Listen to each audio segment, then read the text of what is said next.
माताएं चाहे इस्त्री कर रही हो, कपड़े को इस्त्री कर रहे हो, जब आप ध्यान नहीं करोगे कपड़ा जल जाएगा। ध्यान से भोजन नहीं बनाओगे भोजन जल जाएगा।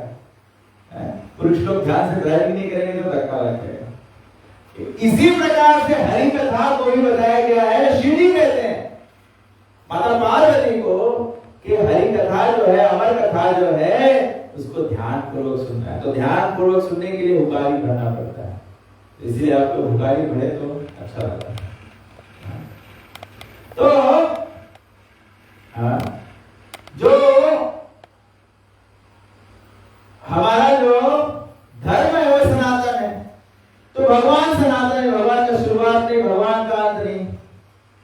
अभी भगवान यहाँ खुद के मुखारविंद से कहते हैं कि जो जीव है, हम और आप जो है, हम लोग सब भगवान की शक्ति है। जीवात्मा क्या है? भगवान की शक्ति है। भगवद गीता के 15वें अध्याय में भगवान कहते हैं ममई अंश लोके जीवन रूप सनातना मनस्विष्टानि इंद्रियाणि प्राकृत स्थानी कर्षति।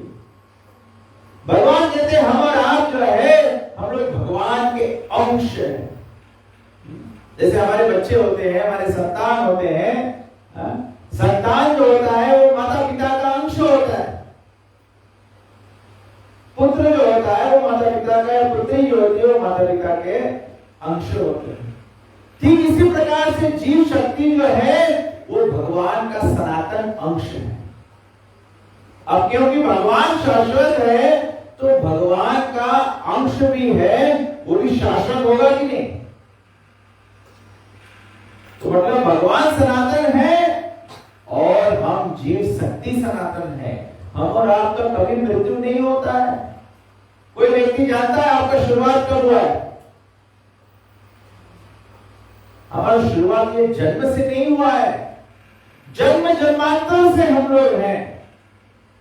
पुण्य कर्म का फल है कि आज हम लोग मनुष्य शरीर को प्राप्त किए। आप निर्भर है कि ये जन्म में हम लोग क्या करते हैं, तो कर्म अनुसार हमारा अगला जन्म होगा। आप लोग गुरु पुराण में बार बार सुन चुके होंगे, अगर किसी के कर्जा में मर जाओ तो क्या जीवन प्राप्त होता है? कोई व्यक्ति को पता है?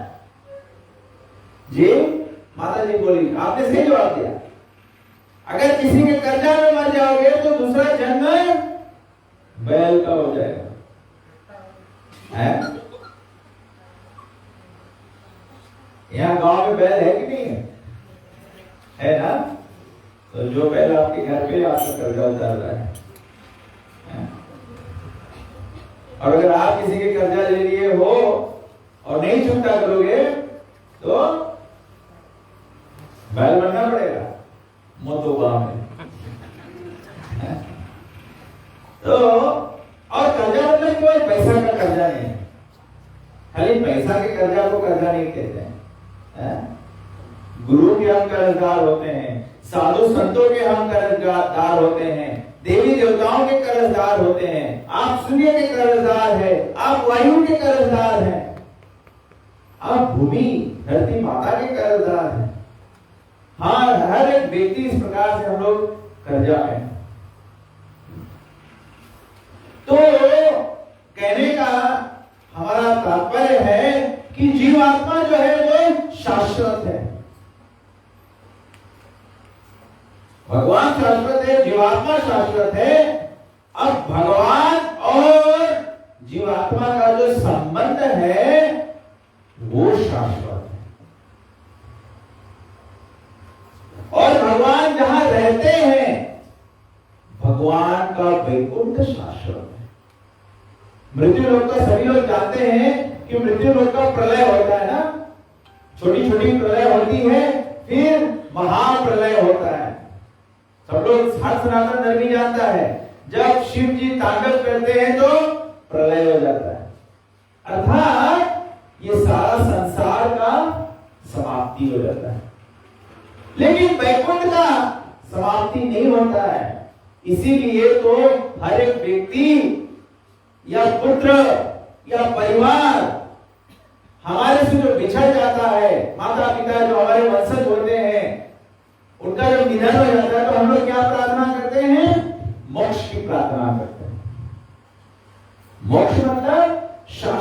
जीवन, वैकुंठ की प्राप्ति हो, इसकी हम लोग प्रार्थना करते हैं।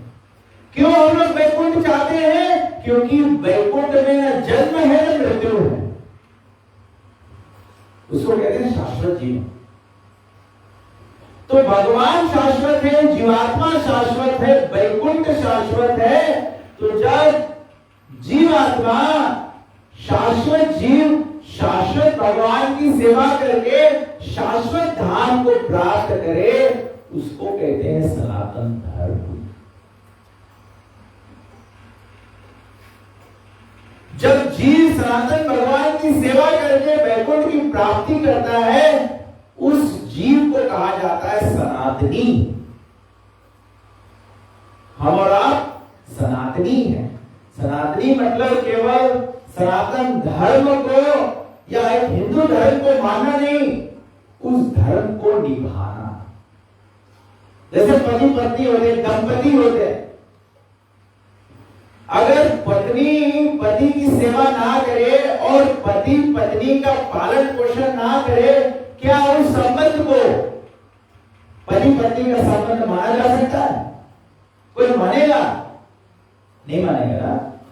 ठीक इसी प्रकार से जब जीवात्मा भगवान की सेवा में संलग्न ना हो, तब तक जीवात्मा सनातनी नहीं है, या जीवात्मा सनातन धर्म को पालन नहीं कर रहा।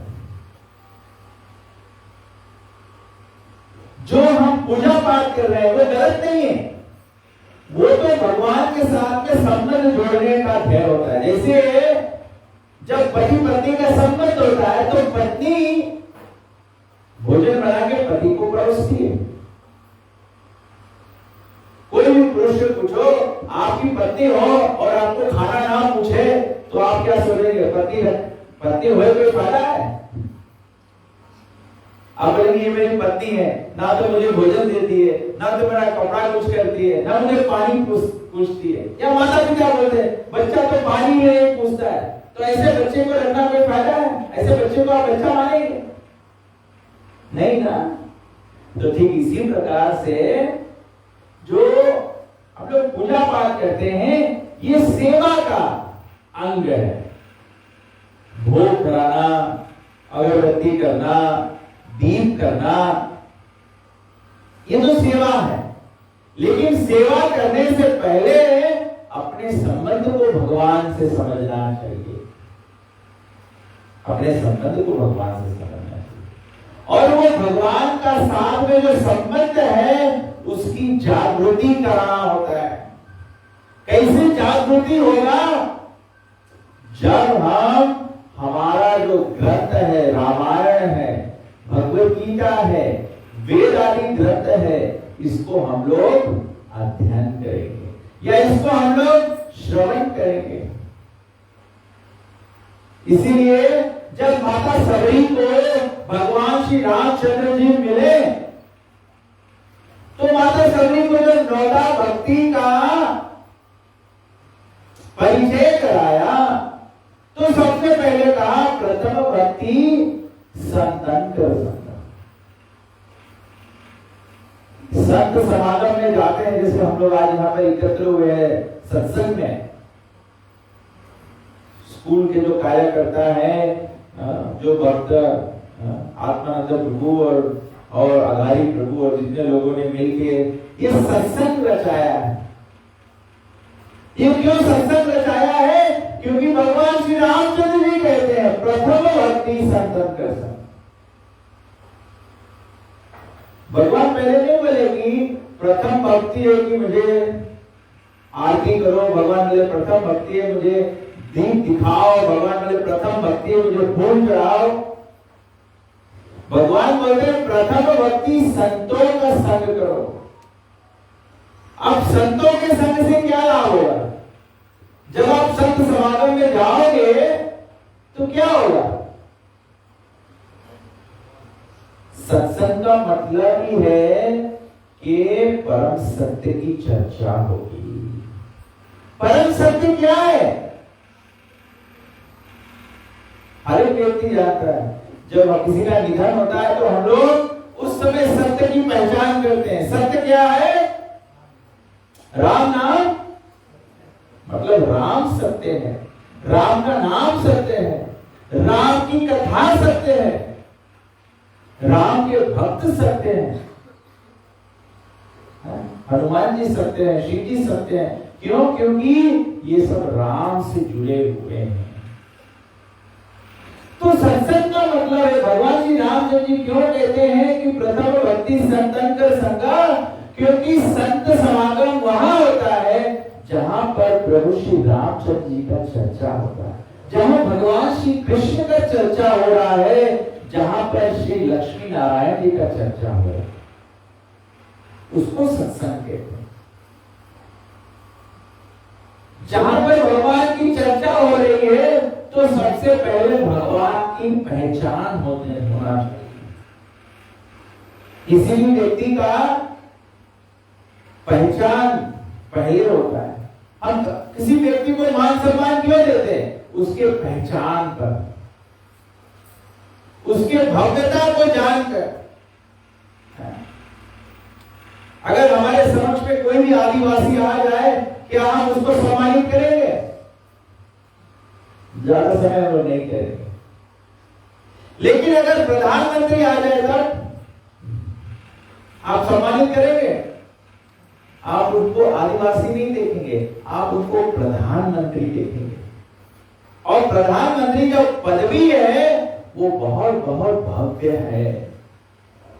इसी प्रकार से राम का भगवत्ता भव्य है, कृष्ण का भव्यता जो है, भगवत्ता जो है वो भव्य है, नारायण का भगवत्ता जो है वो भव्य है। आप डरिए मत, वो कुकरोच आपसे डर रहा है, इसीलिए वो घबरा के भाग रहा है।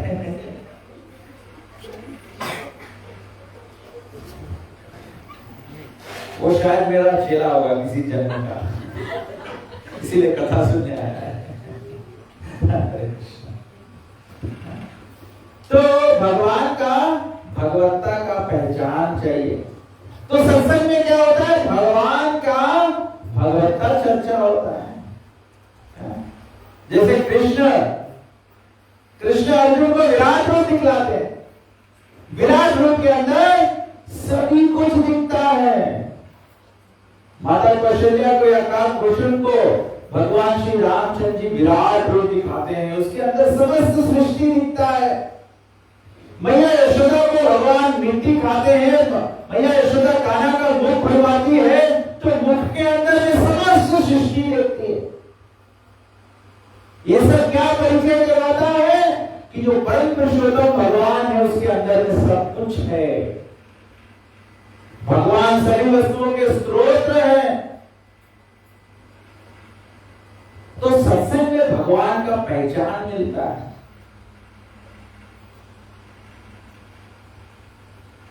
भगवान कोई व्यक्ति केवल चमत्कार कर दे उससे भगवान नहीं बन जाता है। अन्यथा कलयुग में, अगर कलयुग में रावण आ जाए और रावण साधु जैसा भेष बना के जैसे सीता जी को हर लिया, अगर ऐसे लोग चमत्कार कर दे तो कलयुग में तो लोग रावण को भगवान मानने लगेंगे। सही बात कि नहीं? चमत्कार से भगवान की पहचान नहीं है। भगवान केवल अपने आप को मिरेकल्स के माध्यम से नहीं दिखलाते हैं। मिरेकल्स तो आम व्यक्ति भी कर सकता है। जो कोई थोड़ा योग तप करे उसमें भी शक्ति आ जाता है। बताया गया, भागवत पुराण में बताया गया, अनिमा, लघिमा, महिमा, ये सब अलग अलग प्रकार के अष्ट सिद्धि, जैसे हनुमान जी को बताया गया अष्ट सिद्धि के दाता। हनुमान जी के पास अष्ट सिद्धि है। लेकिन आपने कभी सुना है हनुमान जी अपने आप को भगवान घोषणा कर रहे हैं? हनुमान जी को हमेशा बताया गया है राम कार्य के आतुर।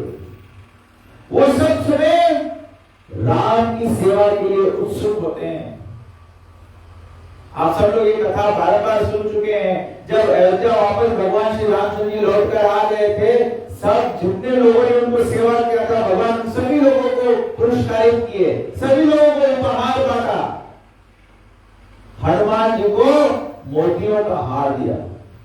हनुमान जी मोतियों को हार को तोड़ तोड़ के देख रहे हैं, तो सब लोग हंसने लगे, बोले वानर मोती का कीमत नहीं जानता है। हनुमान जी बोला, मैं हर एक मोती में क्या बोल रहा हूं? सिया राम को ढूंढ रहा हूं। राम जग जाना, सब जगत में भगवान दिखना चाहिए। तो उस समय हनुमान जी ने अपना छाती खोलकर, छाती फाड़कर और क्या दिखाया? सीताराम। श्री रामचंद्र भगवान की। तो ये हनुमान जी का परिचय कराया। हनुमान जी कैसे परिचय कराया? अष्ट सिद्धि के दाता है, अष्ट सिद्धि उनके पास है। जब लंका जा रहे थे, समुद्र की में राक्षसी आई, तो हनुमान जी एकदम छोटे होकर उनके बुक के अंदर जाके और बाहर आ गए। राम कार्य के आतुर, राम की सेवा करने के लिए अष्ट सिद्धियों का प्रयोग करते हैं, लेकिन अपने आप को भगवान नहीं घोषित करते। लंका पहुंचे, लंकनी के सामने भगवान हनुमान जी एकदम छोटे बनकर चले गए। और समुद्र की जो राक्षसी थी उसके सामने हनुमान जी बढ़ते चले गए और इतना बड़ा मुख खोल दिया राक्षसी ने। हनुमान जी ने तुरंत छोटा होकर इसके अंदर जाके और वापस निकला। भगवान को बताया गया है कि भगवान के भगवत्ता से भगवान की पहचान होती है।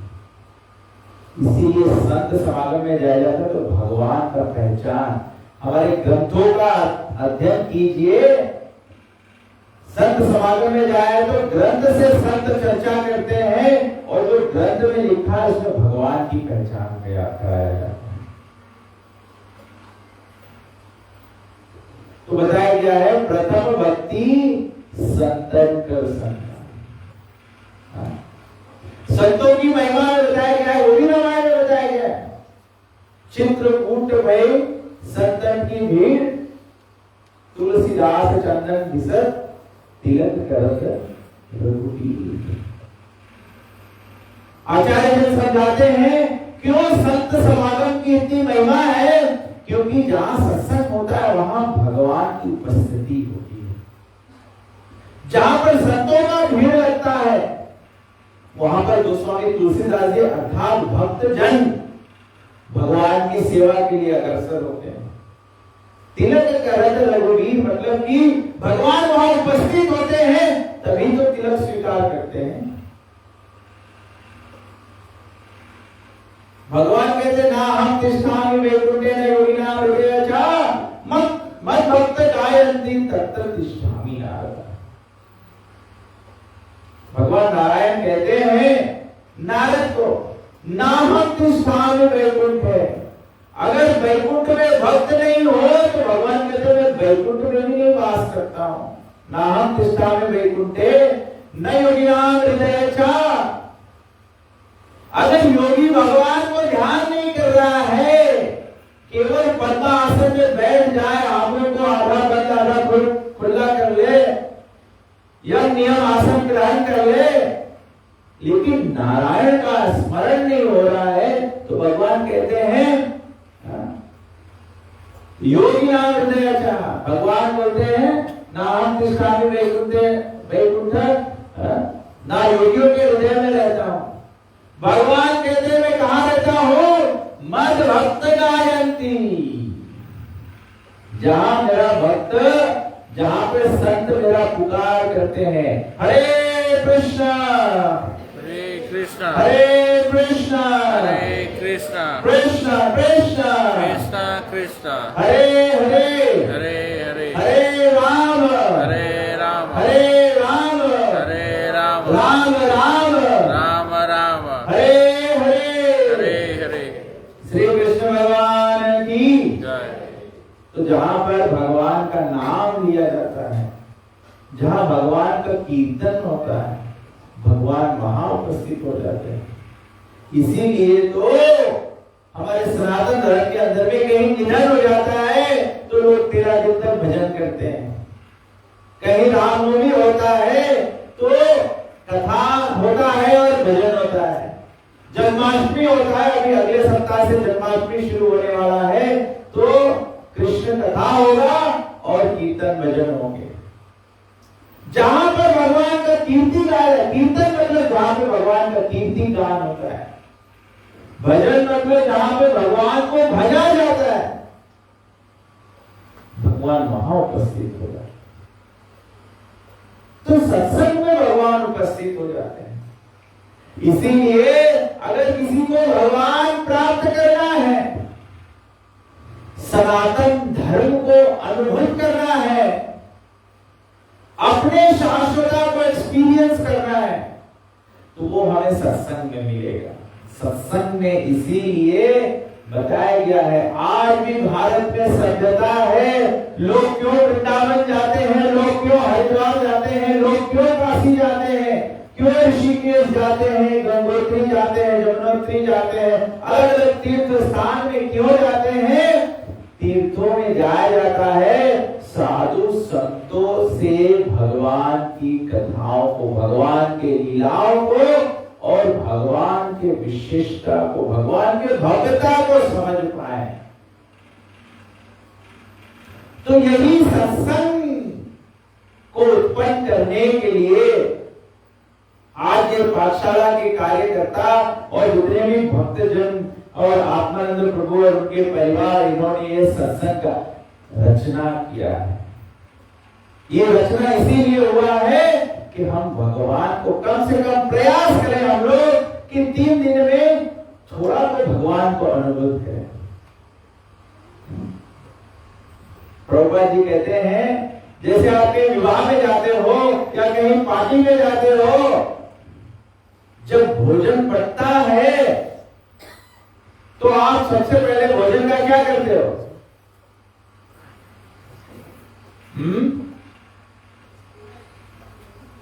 भोजन खाने से पहले क्या करते हो? प्रया बोलते हैं। प्रया के बाद में क्या करते हो?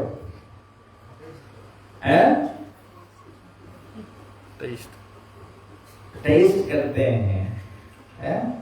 पूरा निवाला नहीं डालते हो आप, पहले तो टमाटर चटनी को ऐसे करके चीखना चाहते हो, हलवा को भी एक दाना उठा के ऐसे टेस्ट करना चाहते हो।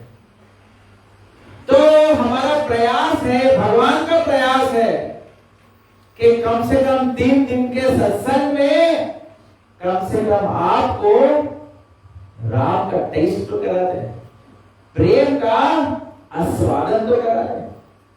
सत्संग का मतलब ही होता है कम से कम टेस्ट तो लग जाए। जब टेस्ट लग जाएगा तब हम अपने जीवन में पूरा भोजन का निवाला, और फिर तो हम लोग प्लेट साफ करके खा सकते हैं। लेकिन अगर आपको टेस्ट ना पकड़े तो पूरा के पूरा कचरा में चल देता है। सही बात है? तो सत्संग ये भगवत भक्ति का आस्वादन करने का अवसर प्रदान करता है। भगवान हमारे समक्ष में भगवान श्री जगन्नाथ, बलदेव और सुभद्रा माता का प्राकट्य है, आगमन है। शायद आप अगर पहली बार जगन्नाथ जी का दर्शन कर रहे हैं तो आपके मन में प्रश्न उठ रहा होगा कि ये भगवान का कैसा स्वरूप है। वास्तविकता में बताया गया है, भागवत पुराण के पन्नों में बताया गया है कि जब भगवान श्री कृष्ण द्वारका में उपस्थित थे, भगवान द्वारकाधीश थे, द्वारका का राजा थे, जब भगवान श्री कृष्ण वृंदावन के लीला किए, भगवान बाल गोपाल लीला भगवान का हुआ, भगवान मथुरा के कंस का मर्दन किया, उसके पास भगवान द्वारका चला गए जहां पे भगवान के 16,108 रानियां थी। लेकिन भगवान द्वारका में होते हुए भी ब्रज के भक्तों का स्मरण करते हैं, ब्रज के वृंदावन के भक्तों को स्मरण करते हैं। तो एक दिन सभी रानियां ने माता रोहिणी को कहा कि ब्रज में है क्या जो भगवान कृष्ण यहां द्वारकाधीश जो है वो हमेशा ब्रज की चिंतन करते हैं। तो माता रोहिणी कहती है रानियों से, रानियां कहती है माता रोहिणी से कि हमको ब्रज के बारे में सुनना है। तो माता रोहिणी कहती है अगर कृष्ण ब्रज के बारे में सुनेंगे तो वो ब्रज चले जाएंगे। भगवान को सबसे प्रेम वृंदावन से है, क्योंकि वृंदावन में सभी भक्त निष्काम भगवान से प्रेम करते हैं। कोई उनको उम्मीद नहीं है कि भगवान हम आपकी सेवा कर रहे हैं तो ये फल मिलना चाहिए, भगवान हम आपको ये कर रहे हैं तो ये आशीर्वाद मिलना चाहिए। संसार में हम और आप जैसे लोग तो भगवान को माथा भी टेकते हैं तो कोई आशीर्वाद चाहते हैं, सही बात नहीं? या किसी को कोई भूत प्रेत पकड़ ले तो भगवान के पास चला जाता है, या कोई बीमारी पकड़ ले तो भगवान के पास चला जाता है। निष्काम कौन जाता है? ब्रज के बाद निष्काम प्रेम करते हैं भगवान से। तो माता रोहिणी जब द्वारका के रानियों को वृंदावन के कथा बता रही थी तो उस समय श्री कृष्ण की बहन जो है सुभद्रा को राजसभा के द्वार पर पहरेदार बनाया कि अगर कृष्ण और बलराम आएंगे और वे ब्रज की लीला सुन लेंगे तो वृंदावन जाना चाहेंगे, तो बोला पहरेदारी करो कि वो आए तो हमें संकेत कर देना। तो जब सुभद्रा जो है कृष्ण की बहन जो है वो पहरेदारी कर रही थी तो वो भगवान के बाल लीलाओं का स्मरण किया और स्मरण करते हुए एकदम आश्चर्यचकित जैसे घबरा गई। आपको कोई समाचार मिले भड़ा जाते आंख बड़ा बड़ा हो जाएगी, शॉक हो जाता है आप। तो सुभद्रा जी जो है वो कृष्ण की बहन है और हम लोग जानते हैं जब वसुदेव जी कृष्ण को ले जाके नंद बाबा के यहाँ छोड़ आए थे तो गोकुल से नंद बाबा के यहाँ से किसको लेकर आए थे? एक कन्या को लेकर आए थे। जब कंस ने कन्या को मारने का प्रयास किया तो वो कन्या आकाश में उड़ती हुई कौन सा रूप धारण की? दुर्गा। इसीलिए दुर्गा जी का एक नाम है, भगवान का नाम है कृष्ण और दुर्गा जी का नाम है कृष्णा। या दुर्गा जी का एक नाम है, अभी भी लोग भारत जाते हैं दर्शन करने के लिए तो लोग जाना चाहते हैं वैष्णो देवी। नारायण के विष्णु के भक्तों को वैष्णव कहा जाता है और विष्णु के जो भक्ति होती है उनको वैष्णवी कहा जाता है। दुर्गा जी को वैष्णो देवी कहा जाता है। तो दुर्गा जी वास्तविकता में कृष्ण की बहन है। तो वो भी कृष्ण के लीलाओं को बाल लीलाओं को सुनकर आश्चर्यचकित हो गए। उसी समय वहां पर कृष्ण और बलराम का आगमन हुआ तो बलराम जी भी सुनने लगे कि सुभद्रा का ये हाल कैसे हो गया, अंदर क्या चल रहा है। जब वो दरवाजे में कान लगा के वो भी कृष्ण के बाल लीलाओं को सुने तो वो भी आश्चर्य हो गए। तभी वहां पर कृष्ण का आगमन हुआ। कृष्ण देखा भाई बलराम और बहन सुभद्रा का ये दशा कैसे हो गया, अंदर क्या चल रहा है। उन्होंने भी कान लगाया तो खुद के बाल लीलाओं को सुना तो कृष्ण भी आश्चर्यचकित। बताया गया है जगन्नाथ जी कृष्ण है, सुभद्रा जी उनकी बहन है और बलदेव जी बलराम है। और ये स्वरूप उनका है, ये ब्रज का महाभाव स्वरूप है। महाभाव स्वरूप मतलब प्रेम स्वरूप है। अत्यधिक प्रेम जो भक्तों का होता है भगवान उससे आश्चर्यचकित हो जाते हैं। दिस इज लाइक किसी को सरप्राइज करते हैं। कभी कभी लोग किसी को सरप्राइज करते दे देते हैं, उनके आंख निकल आते हैं देखकर। फिर भगवान का सरप्राइज फॉर्म है और यहाँ पर भगवान आज इस सरप्राइज फॉर्म में है क्योंकि भगवान आप सभी को देखकर एकदम हर्षित हो गए हैं। और जब भगवान सरप्राइज हो गए हैं तो भगवान अपने दोनों भुजाओं को आगे बढ़ा के आपको आलिंगन करते हैं, आपको स्वीकार करते हैं। इसीलिए भगवान का नाम है जगन्नाथ। भगवान सारे जगत को स्वीकारते हैं, भगवान सभी को स्वीकारते हैं। भगवान के नजर में कोई बड़ा, कोई छोटा, कोई ऊंचा, कोई नीचा, कोई ये धर्म, वो धर्म, जाति पाति, ये सब नहीं है। भगवान वास्तव में जगत के नाथ है, जगन्नाथ, सर्व जगत के नाथ। तो आज हमारा प्रयास था कि आप लोगों को के समक्ष में सत्संग का जो महत्व है, सत्संग में भगवान उपस्थित होते हैं, थोड़ा इस पर प्रकाश डाले, जिसमें कि हम अपने जीवन में हमेशा कोशिश करो, हमेशा प्रयास करो। धर्म में नहीं पशु भी समाना, मनुष्य का धर्म है सत्संग में जाए और मनुष्य का धर्म है भगवान को समझे। तो भगवान के भगवत्ता क्या है, भगवान के भगवत्ता को समझा कैसे जाए, ये हम लोग कल के सत्संग में चर्चा करेंगे। तो आपसे प्रार्थना, उम्मीद है आप लोग कल शाम को फिर यहाँ पर एकत्र होंगे। कल शनिवार है और कल का प्रोग्राम है कि हम लोग शहर में 10 बजे से कीर्तन करेंगे और प्रसाद वितरण करेंगे। तो आप सभी लोग भी आइए, भगवान के हरि कीर्तन का, भगवान के कीर्तन का यात्रा होगा। तो कीर्तन यात्रा में भाग लीजिए और फिर शाम को 5 बजे के समय जगन्नाथ जी का रथ यात्रा होगा। जगन्नाथ जी रथ यात्रा मतलब भगवान जब द्वारका से कुरुक्षेत्र गए तो ब्रज के भक्त वहां पर आए और भगवान को रथ पे बिठा के वापस वृंदावन लेके जाना चाहते हैं, तो उसको रथ यात्रा कहते हैं।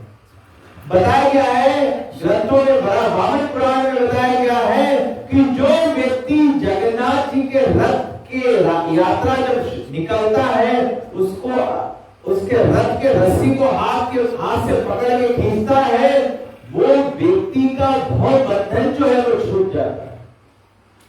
जन्म मृत्यु के चक्कर में हम लोग बंधे हुए हैं, वो जन्म मृत्यु का बंधन जो है वो कट जाता है। मुझे उस पर स्मरण आता है, रामायण में जब भगवान श्री रामचंद्र जी को मेघनाथ ने नागपाश से बांध दिया था, तो गरुड़ आए नागपाश से छुड़ाने के लिए। तो भगवान श्री रामचंद्र जी को दर्शन करते हुए वो भगवान श्री रामचंद्र जी को कहते हैं, ये कैसा बंधन खुद ही बंधे हो, बंधन काटन हारो, बंधन काटन हारो। भगवान क्या कहते हैं, हमारे भवबंधन को काटते हैं। गरुड़ जी प्रार्थना करते हैं कि हे राम, ये क्या बात हुई कि आज तुम खुद बंध गए हो बंधन से, और वो बंधन नागपाश के बंधन से छुड़ाने के लिए भगवान गरुड़ जी आते हैं उनको छुड़ाने के लिए। गरुड़ कौन है? गरुड़ भगवान के भक्त हैं, भगवान विष्णु के आवाहन है। तो हमारे जीवन के भावबंधन को छुड़ाने के लिए भक्तों की आवश्यकता है, साधु संतों की आवश्यकता है। इसीलिए सत्संग का फिर महिमा हम लोग समझ सकते हैं कि साधु संत जो है, संत जो है, वो हमारे वास्तविक जीवन में जो भावबंधन है, साधु जो है वो हमारे को मोक्ष प्राप्त करा सकते हैं। मोक्ष प्राप्त करने का साधन ही साधु संग है। तो जो जगन्नाथ जी को रथ यात्रा जो निकलता है, जगन्नाथ जी के रथ को खींचता है, उसके जीवन का जो भवबंधन है वो छूट जाता है। तो कल रथ यात्रा का प्रोग्राम है, प्रार्थना है, आप सब लोग आएंगे, भाग लेंगे और फिर यहाँ पर आज की तरह फिर से हम लोग 7 बजे से कीर्तन करेंगे, 6:30 बजे 7 बजे से कीर्तन करेंगे और फिर 7:30 बजे कथा प्रारंभ करेंगे, फिर 9 बजे तक आरती और सभी को प्रसाद प्रदान करेंगे।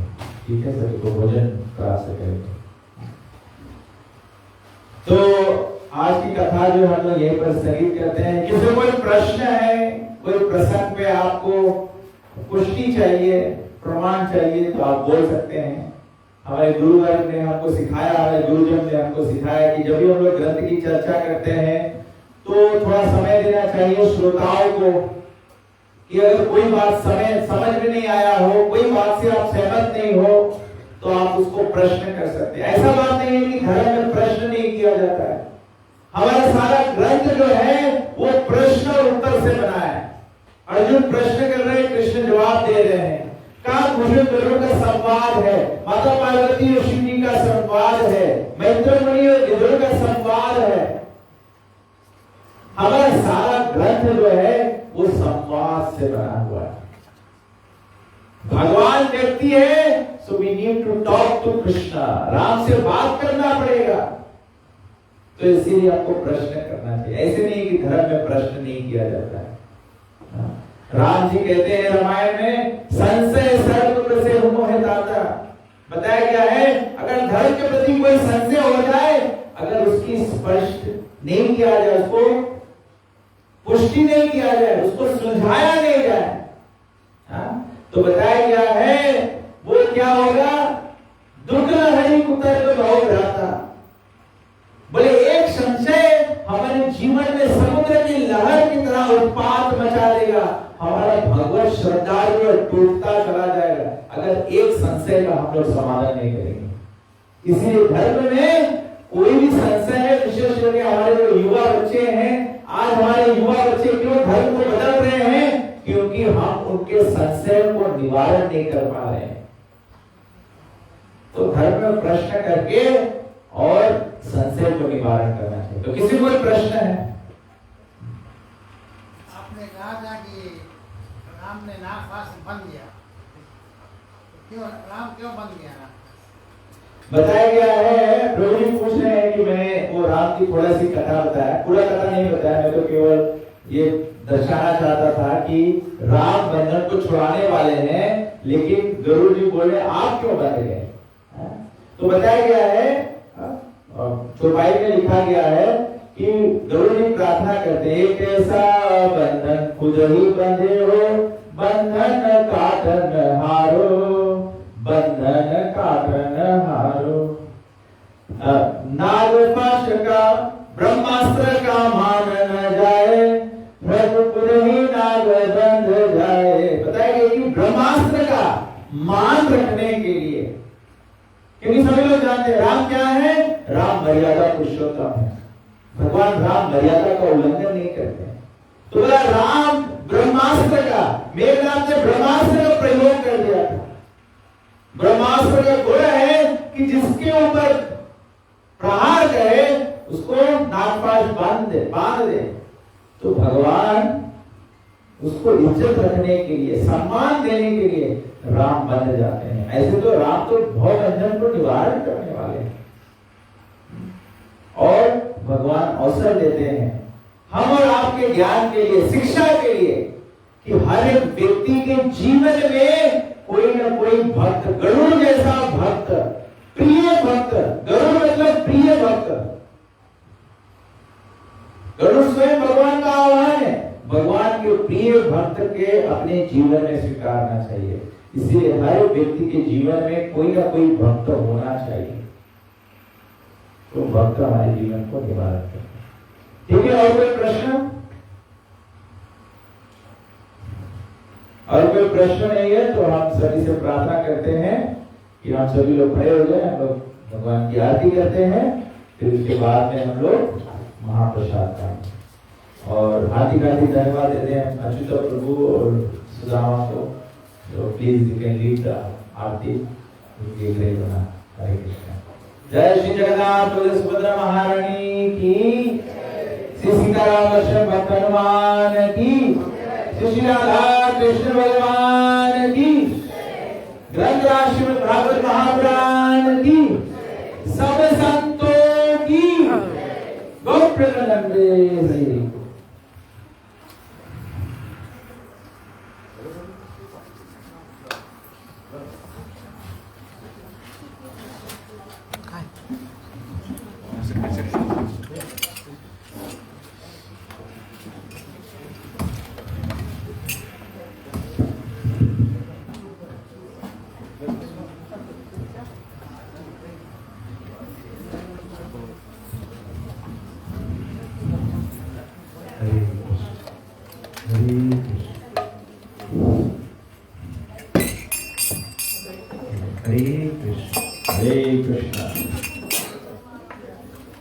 नमो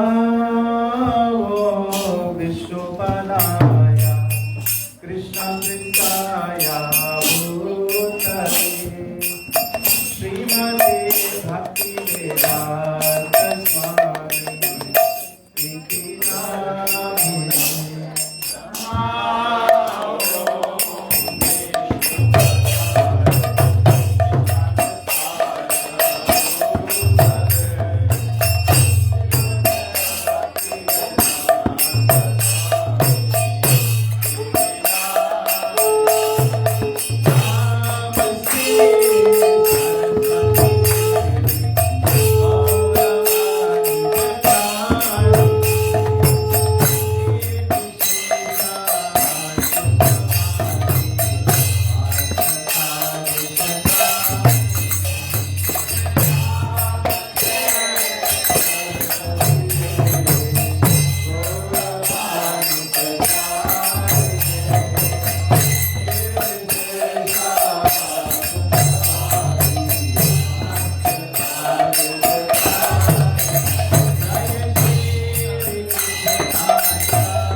की प्रेम से कृष्ण चैतन्य प्रभु नित्यानंद श्री अद्वैत गदाधर शिवासादि गौर भक्तवृंद की श्री राधा कृष्ण गोविंद श्याम राधा की वरदान की सीताराम लक्ष्मण भगवान की कृपापति महादेव की श्री कृष्ण नाम संकीर्तन की पतित श्री चैतन्य महाप्रभु की समवेत भक्तवृंद की हिताय Govind all praise the Lord,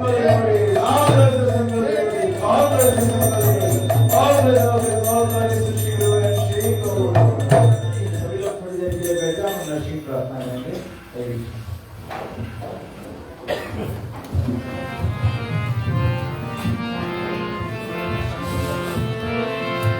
नमस्ते